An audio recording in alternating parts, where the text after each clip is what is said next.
Master minds commerce చదవాలనుకునే 10th inter విద్యార్థుల తొలి ఎంపిక. నమస్కారం, వెల్కమ్ టు సుమన్ టీవీ. నేను గీతాంజలి. జూన్ 21వ తారీఖున బహుళ ఏకాదశి అండి. ఈ ఏకాదశి చాలా ప్రత్యేకం అంటారు. ప్రత్యేకించి అనారోగ్యాలతో ఉన్న వాళ్ళకి చక్కటి ఫలితాలను అందిస్తుంది, ఆ అనారోగ్యాల నుంచి బయటపడేస్తుంది అని చెబుతూ ఉంటారు. అసలు ఏమిటి ఇంకా ప్రత్యేకత, ఎలాంటి నియమాలు పాటించాలి తెలుసుకుందాం. వివరించేందుకు ప్రస్తుతం మనతో పాటు ఉన్నారు ప్రముఖ జ్యోతిష్యులు బ్రహ్మశ్రీ నందిభట్ల శ్రీహరి శర్మ గురుగారు. వారితో మాట్లాడదాం. గురుగారు నమస్కారం అండి.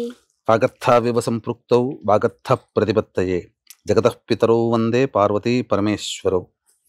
ఆదిత్యాయ చ సోమాయ మంగళాయ బుధాయ చ గురు శుక్ర శనిభ్యశ్చ రాహవే కేతవే నమః.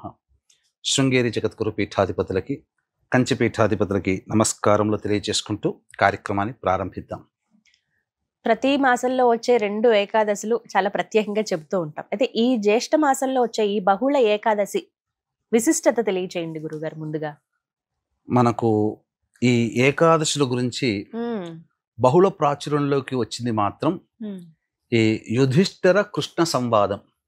అంటే ధర్మరాజు కృష్ణుడి యొక్క సంవాదం. ఎందుకంటే ఈ వనవాసానికి వెళ్ళిన తర్వాతనమ్మ సమయం ఏది ప్రజాపాలన ఉండదు, వృధా సమయంగా ఉంటుంది, ఖాళీ సమయం ఎక్కువగా ఉంటుంది. కాబట్టి ఈ పాండవులు ఎక్కువగా ఏం చేశారంటే ధర్మ ఆచరణ ఏంటి, ఏమేం రోజులు మహత్యం, ఏమేంటివి గొప్పవి అని కృష్ణుడు వచ్చినప్పుడల్లా ఆ సమస్యలన్నీ కూడాను అడగడం, ఆ సమస్యలకి పరిష్కారం, ఆ జ్ఞానము, ధర్మ జ్ఞానం అనేటువంటిది చేశాడు ధర్మరాజు. మనకు అక్కడి నుంచి తెలుసు. అందులోనే భాగంగా కృష్ణుని అడుగుతాడు పాండురాజు సంబంధించినటువంటి ధర్మరాజు.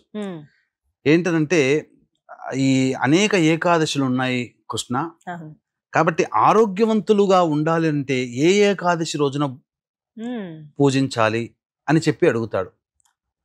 మనకు ఈ చెప్పినటువంటిది జ్యేష్ఠ శుద్ధ ఏకాదశి గురించి ఏమో నిర్జల ఏకాదశి.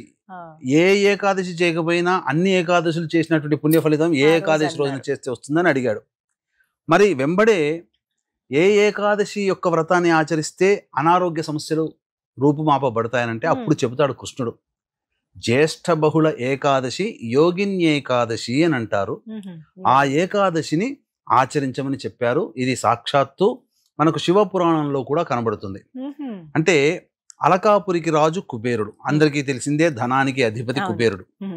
ఈ కుబేరుడికి ఉన్నటువంటి గొప్ప ఏమంటే ప్రతిరోజు కూడాను బ్రహ్మకమల పుష్పాలతో ఈశ్వరుని అర్చిస్తాడు. ఈ బ్రహ్మకమల పుష్పాలు తీసుకురావడానికి ఒక పరిచారకుడు, సేవకుడిని పెట్టుకున్నాడు కుబేరుడు. హేమామి అనేటువంటి సేవకుడు. అతని పని ఏంటనంటే ఉదయాన్నే సూర్యోదయం కంటే ముందే లేచి మానస సరోవరం వెళ్ళి అక్కడ ఉన్నటువంటి బ్రహ్మకమలాలన్నీ తీసుకొని శివుడి పూజ కోసం కుబేరుడికి ఇవ్వడం, కుబేరుడు పూజ చేసేవాడు. ఇలా నిర్విఘ్నంగా కొనసాగుతుంది. ఒకరోజు ఆ పూలు అనేటువంటి రాలేదు. రాకపోయేసరికి కుబేరుడు ఏం చేస్తాడు, ఇక భటులను పిలిపించి ఈ రోజు రాలేదు, ఎక్కడ పోయాడు హేమామి, పట్టుకరా, అతని వాళ్ళ ఇంటికి వెళ్ళి విచారించండి అనేది. ఇంటికి పోయేసరికి ఆ హేమామి అంటే హేమామికి విశాక్షి అనేటువంటి ఒక అందమైన భార్య ఉంది. సో ఏ రోజైతే రాలేదో ఆ భార్యతో శృంగారం చేస్తూ ఉన్నాడు. ఈ విషయం కుబేరుడికి తెలిపారు. అప్పుడు ఆగ్రహించి నీవు భూలోకంలో కుష్ఠరోగి వైపోయి నివసించుగాక అని చెప్పి శాపం ఇస్తాడు. భార్య వియోగం అయిపోవుగాక, కుష్ఠరోగం రావుగాక అని చెప్పి శపిచ్చేస్తాడు. అన్న తర్వాత ఆ శాపం వశాత్తు భార్యతో వియోగం, దాంపత్య దోషం కలుగుతుంది. అలాగే ఈ భూలోకంలో ఆ కుష్ఠరోగంతో పరితపిస్తూ ఉన్నప్పుడు తన యొక్క రోగాన్ని పూర్తిగా మాపేటువంటి శక్తి ఏ దీనికి ఉందని చెప్పి అనేక మందిని అడుగుతుంటే మార్కండేయ ఆశ్రమానికి వెళతారు. ఈ మార్కండేయ ఆశ్రమానికి వెళ్ళినప్పుడు మార్కండేయ మహర్షితో చెబితే అప్పుడు ఆయనంతా కూడా గమనించి, నాయన జ్యేష్ఠ మాసంలో బహుళ ఏకాదశి అనేటువంటిది వస్తుంది, ఆ విధంగా ఆ రోజున ఏకాదశి వ్రతాన్ని ఆచరించు, నీకున్నటువంటి సమస్య తీరుతుంది అని చెప్తాడు. ఎంతో భక్తి ప్రపత్తులతో విష్ణు యందు చిత్తము కలవాడై ఆ హేమామి అనేటువంటి వ్యక్తి మార్కండేయ మహర్షి చెప్పినట్టు ప్రకారముగా ఏకాదశి అనగా జ్యేష్ఠ బహుళ ఏకాదశి వ్రతాన్ని తూచా తప్పకుండా ఆచరించినటువంటి కారణం చేత అతనికి సంపూర్ణమైనటువంటి దేహారోగ్యం కలిగింది. మళ్ళీ ఆ విష్ణు యొక్క అనుగ్రహంతో కుబేరుని ద్వారా మళ్ళీ అక్కడ మళ్ళీ సేవ చేయడం మరియు భార్యని పొందడం అన్నీ జరిగిపోయాయి. అంటే ఈ యొక్క ఏకాదశి వ్రతాన్ని ఆచరించడం వల్ల కలిగేటువంటి ఉపయోగాలు ఏమిటంటే, అనారోగ్య సమస్యలతో వీక్షించేటువంటి సుమన్ టీవీ ప్రేక్షకులు కూడా గమనించాలి. అనారోగ్య సమస్యలతో ఎవరైతే బాధపడుతుంటారో, కుష్టు వ్యాధి అని అన్నప్పుడు దీర్ఘకాలికమైన వ్యాధి అని చెప్పవచ్చు. కాబట్టి దీన్ని ప్రామాణికంగా చేసుకుని అదొక్కటే కాకుండా దీర్ఘకాలికంగా బాధించేటువంటి షుగర్, బీపీ, థైరాయిడ్, తర్వాత liver problem, kidney problem, cancer problem, అలాగే నర సంబంధమైనటువంటివి, ఇలా అనేక రకాలైనటువంటి వాటితో ఉన్నటువంటి వాడికి ఏకాదశి వ్రతాన్ని గనక ఎవరైతే ఆచరిస్తారో వారికి ఆ విష్ణు యొక్క అనుగ్రహం వలన ఆ అనారోగ్య సమస్య రూపుమాపబడుతుంది, పూర్తి ఆరోగ్యవంతులవుతారు. మరియు విశేషం ఏంటంటే, దాంపత్య దోషాలతో బాధపడుతున్నటువంటి వాళ్ళకి దాంపత్యము మళ్ళీ సిద్ధిస్తుంది. ఇక్కడ ఈ యొక్క వృత్తాంతంలో అనారోగ్య సమస్యల నుంచి బయటపడ్డాడు, భార్యను కోల్పోయిన వాడు మళ్ళీ భార్యను పొందాడు. ఇంకొక విశేషం కూడా తెలియజేస్తానమ్మా. అద్భుతం ఈ యొక్క ఏకాదశికి వచ్చినటువంటిది మహాద్భుతమైనటువంటి ఒక గొప్ప విషయం ఉంది.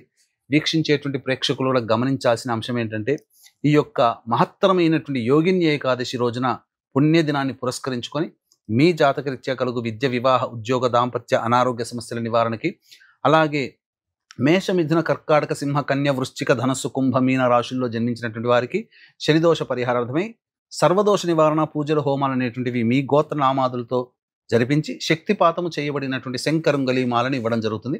అవకాశం ఉన్న వాళ్ళు ఈ కార్యక్రమం తదనంతరం కాంటాక్ట్ చేసి పూర్తి వివరాలు తెలుసుకోవచ్చు. సాయంకాలం 5 గంటలకి ఈ యొక్క కార్యక్రమం ప్రారంభమవుతుంది, గమనించగలరు.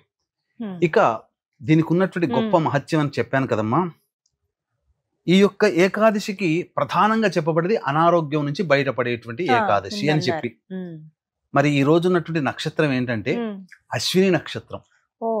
దేవ వైద్యులు, ప్రతి మనిషికి మనకు ఒక ఫ్యామిలీ డాక్టర్ ఉన్నట్టుగానే దేవతలకి వైద్యుడు ఎవరయ్యానంటే అశ్విని దేవతలు. ఆ అశ్విని దేవతలే అధిపతిగా ఆ రోజు ఉన్నటువంటి నక్షత్రం, పైగా శనివారం అయింది.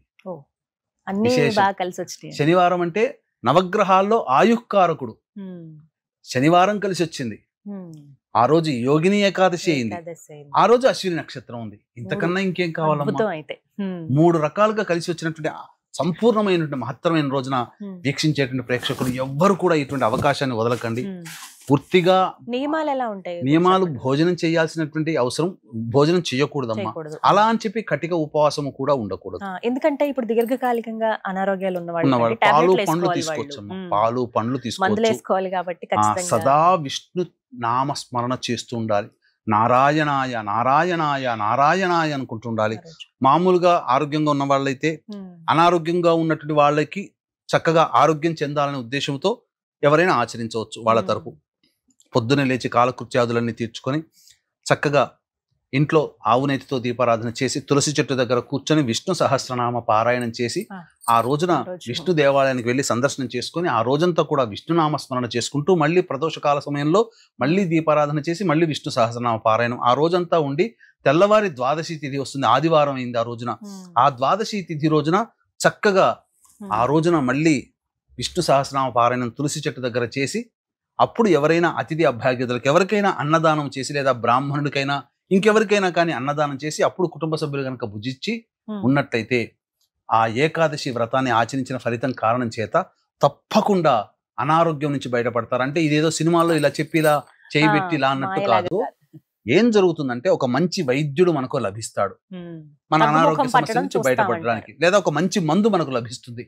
ఇలా ఏదైనా ఒక మంచి హాస్పిటల్కి వెళతాం, తద్వారా మనకున్నటువంటి అనారోగ్యం తగ్గిపోతుందని చెప్పవచ్చు. చక్కటి పరిహారం ఇది చేసుకోవడం కూడా, అంటే ఉపవాసమే దీనికి ప్రధానం. చక్కగా వివరించారు గురుగారు, ధన్యవాదాలు. సర్వం శ్రీ ఉమామహేశ్వర పరబ్రహ్మార్పణమస్తు.